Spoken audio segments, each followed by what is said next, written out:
Amados irmãos, saudações em Cristo Jesus.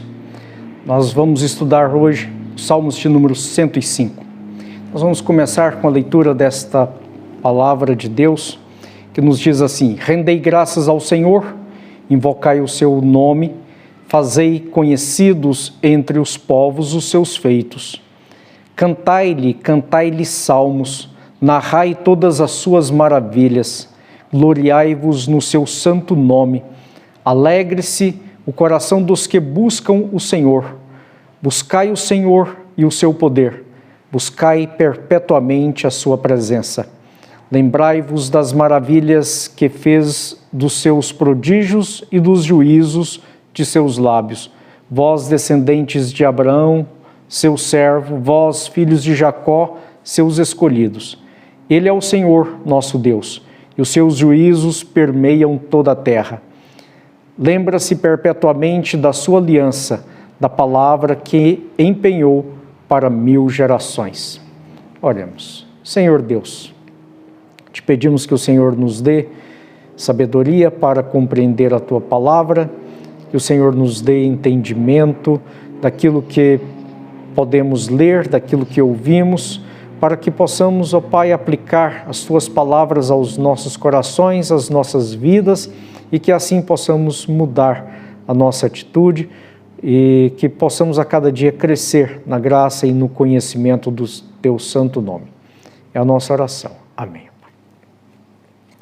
Irmãos, estes salmos, ele tem os seus primeiros versículos, até por volta do versículo 7, nós podemos encontrar uma correlação muito próximo ali daquilo que foi feito, que foi cantado por Davi, quando ele colocou a Arca da Aliança no tabernáculo. Nós sabemos que ainda no tempo de Samuel, os filhos de Eli levaram a arca para que pudesse estar à frente de uma guerra com os filisteus, e a arca acabou sendo capturada pelos filisteus. Aquela arca ficou mais ou menos 7 meses no meio dos filisteus, e os filisteus devolveram a arca, porque ela trouxe maldição para o seu povo.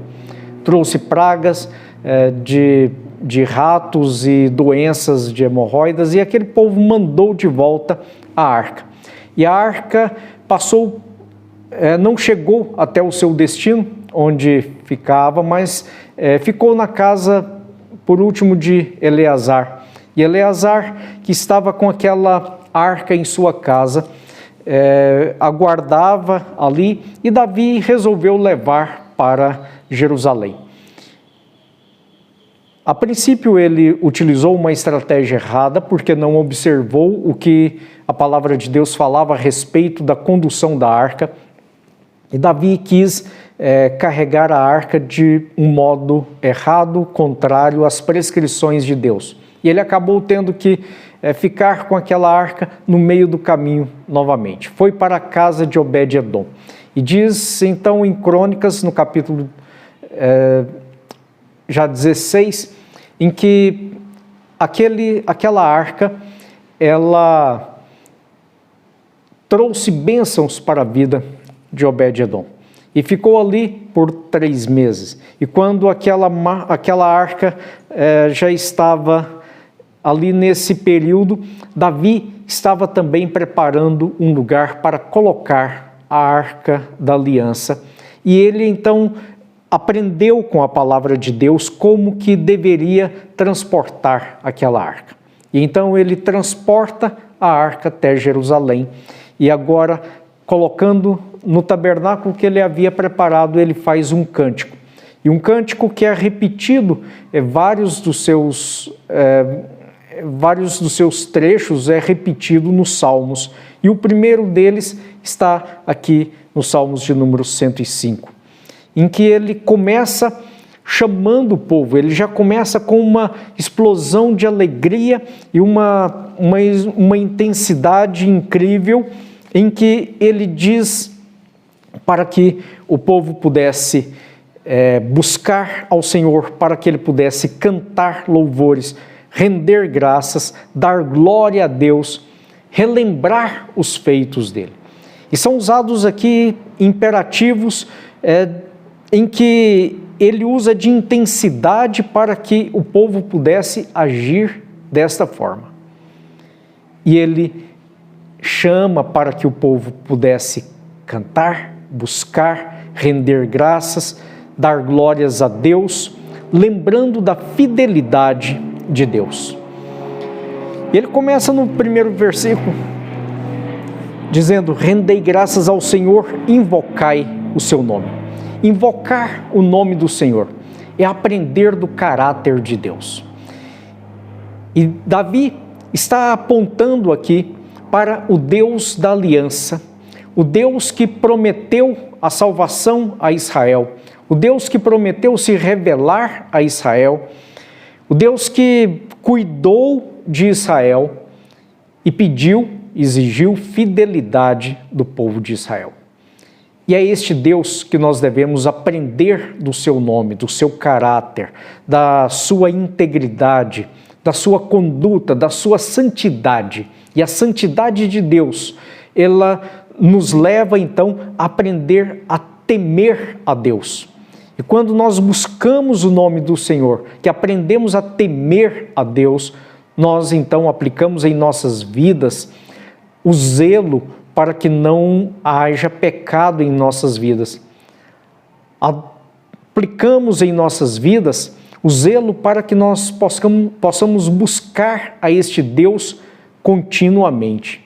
E por isso ele nos diz para que nós possamos invocar o nome, para que nós possamos pedir que Deus possa agir nos nossos corações, mas que também devemos estar dispostos a aprender desse Deus.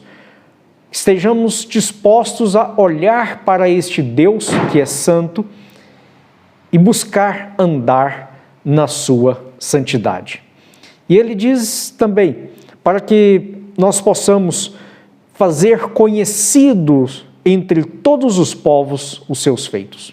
O cristão não pode andar neste mundo buscando a Deus sem que esteja falando dos favores de Deus em sua vida, das bênçãos de Deus em sua vida e principalmente da bênção da salvação.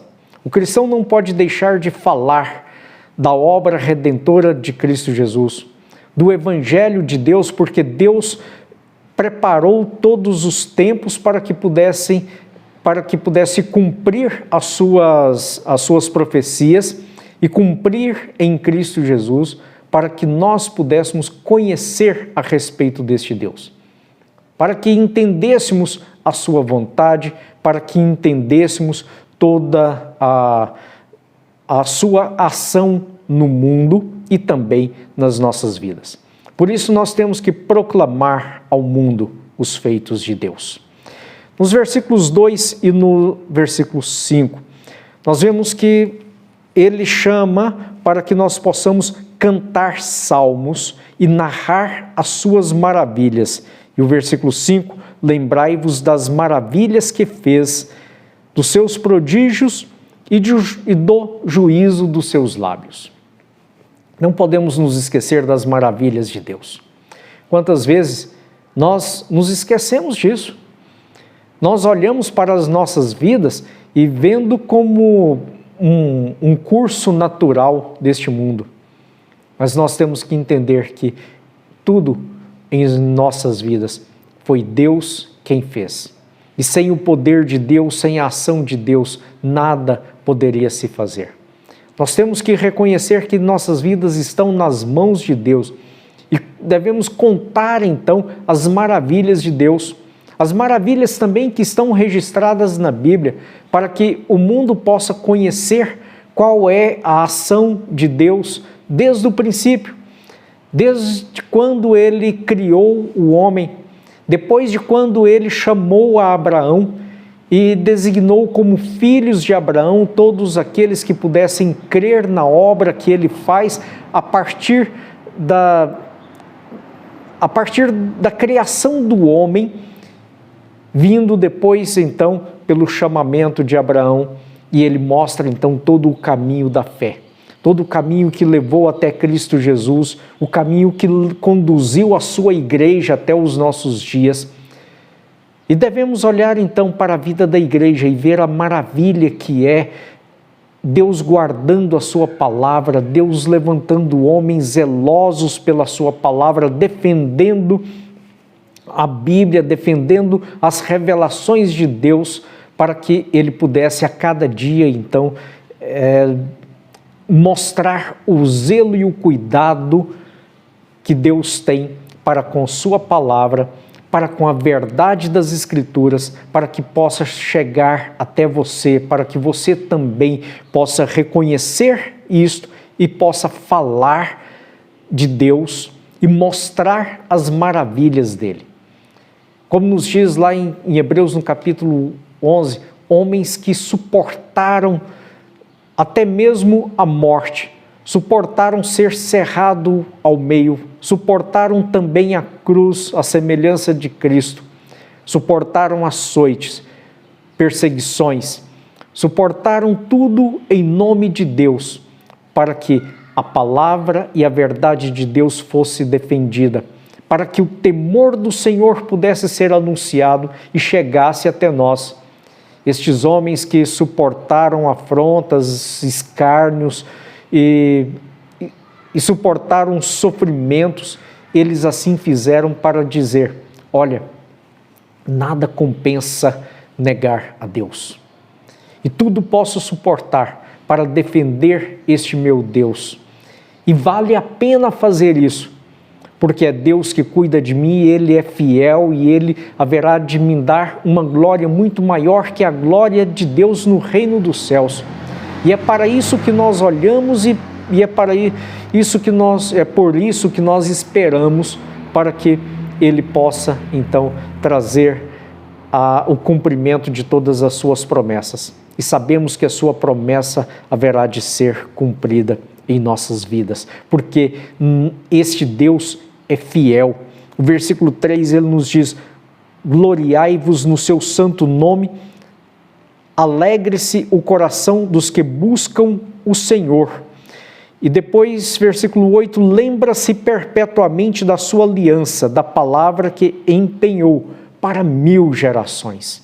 Esse 1000 gerações aqui não são 1000 gerações contadas desde que Deus deu a sua palavra. Não, é eternamente, é perpetuamente. Enquanto nós estivermos sobre a face da terra, podemos então contar com a aliança do Senhor.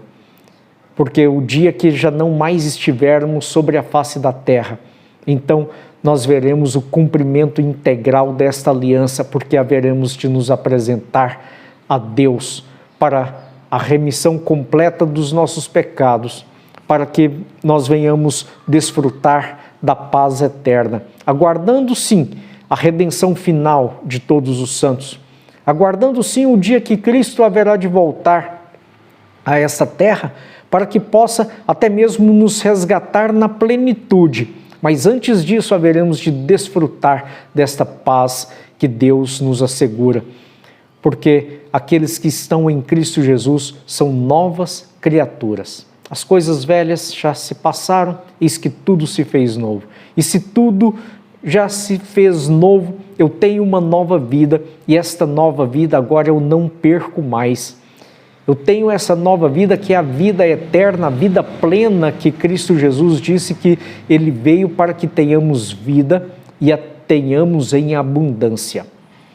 Portanto, nós precisamos glorificar a este nosso Deus, render graças a Ele pela sua fidelidade, que é inerente ao seu caráter, o Deus que não muda, o Deus que para sempre nos dá a garantia da sua palavra, o Deus que empenha a sua palavra e ela pode ser testemunhada por todas as gerações. E hoje nós testemunhamos aquilo que Ele falou para o povo de Israel. Hoje nós temos visto o povo de Israel sendo mantido e preservado até os nossos dias. Mas não podemos nos esquecer também daquilo que ele nos fala aqui já no versículo 9, falando da aliança que ele fez com Abraão. E em Gálatas, no capítulo 4, nós vemos que Paulo nos mostra que essa aliança com Abraão, ela nos alcança, porque nós somos os filhos da fé. Não somos, os cristãos não são os descendentes sanguíneos de Abraão, mas descendem da fé que ele acolheu no seu coração e fez com que ele pudesse mudar completamente a sua vida e seguir a Deus. E se você tem esta fé e você segue a este Deus, o Deus de Abraão, você pode ter a certeza que as promessas aos seus filhos também nos alcançam. Existem promessas que são específicas para os descendentes sanguíneos, o povo de Israel, mas existem muitas, e é a maioria das promessas que fala a respeito dos seus filhos, fala daqueles que o temem, daqueles que têm o temor do Senhor, daqueles que buscam prestar louvores, cânticos, hinos de adoração a este Deus. E é por isso então que Davi fala: rendei graças, lembrai das maravilhas, buscai o Senhor, e continua, buscai, aliás, rendei graças, invocai o seu nome. E isto nos leva a uma percepção de que nós devemos a cada dia renovar o nosso louvor ao nosso Deus. O louvor que eu prestei a Deus ontem, a comunhão que eu busquei com o meu Deus em oração, em leitura da palavra de Deus ontem, é muito importante para a minha vida hoje. Faz parte de um histórico de crescimento da vida cristã. Mas eu tenho que fazer isto hoje na minha vida. E quando nós pensamos sobre isto e pensamos no contexto deste Salmos, que nós falamos que foi o contexto de Davi levar a arca para o tabernáculo, para restaurar o culto a Deus, nós vemos que é importante prestar culto a Deus. Culto, em algumas línguas, inclusive no inglês, ele quer dizer serviço. E nós prestamos um serviço a Deus, rendendo graças a Ele, rendendo louvores, cantando hinos, orando, lendo a sua palavra, meditando. Tudo isto faz parte deste culto, faz parte desse serviço que nós prestamos a Deus. E é este o serviço que Deus quer que nós venhamos prestar. É o sacrifício de louvor. É o culto decorrente de lábios que confessam o nome de Deus, confessam o temor que nós temos a Deus. São lábios que podem testemunhar a grandeza de Deus e as maravilhas que Ele fez em minha vida. Davi estava preocupado com restaurar o culto a Deus. E hoje também, quando vivemos esse período de pandemia em que nós temos vivido uma segregação social, não temos tido muito contato, nós também nos preocupamos com a sua vida de louvor a Deus, a sua vida de adoração, de culto a Deus. Há muitos que pensam que o culto só é prestado no lugar de reunião e que muitas vezes é chamado de templo. Na velha aliança, o templo era o único lugar que se prestava culto a Deus. Os judeus aprenderam que depois poderiam prestar cultos também nas sinagogas, porque eles estavam exilados, já não tinham mais o templo, e eles buscavam então prestar o culto a Deus nas sinagogas. Depois, já com os discípulos levando a mensagem de Cristo Jesus, o povo passou a prestar culto nas casas e também iam às sinagogas. Posteriormente que vieram os lugares de reunião para que pudesse reunir muitas pessoas. E hoje muitas igrejas estão deixando de se reunir para evitar a proliferação do vírus. É correto fazer isso, é salutar nós termos todos os cuidados. Se olhamos o livro de Levíticos, nós vemos muitas normas sanitárias que Deus deixou para o povo. E o povo, eles cumpriam aquelas normas sanitárias, inclusive de isolamento, para que não contaminasse o arraial, o acampamento, a cidade do povo, para que evitasse a proliferação de doenças. E eles assim agiam com sabedoria dada por Deus, e também isto tem outros ensinamentos, nos ensinando a respeito do pecado, nos ensinando a manter um distanciamento do pecado. Mas não podemos negar que eram leis sanitárias para preservar o povo. Mas hoje, quando vivemos então esse período em que, em razão de uma necessidade de conduta sanitária, muitos não estão se reunindo nos cultos e muitos têm que se manter isolados para que não tenha a contaminação, porque faz parte do grupo de risco, nós devemos nos preocupar com o nosso culto, a nossa adoração a Deus. Eu tenho que fazer a minha meditação diária na palavra de Deus. Eu tenho que orar ao meu Deus. Tenho que até mesmo cantar hinos de louvores ao meu Deus.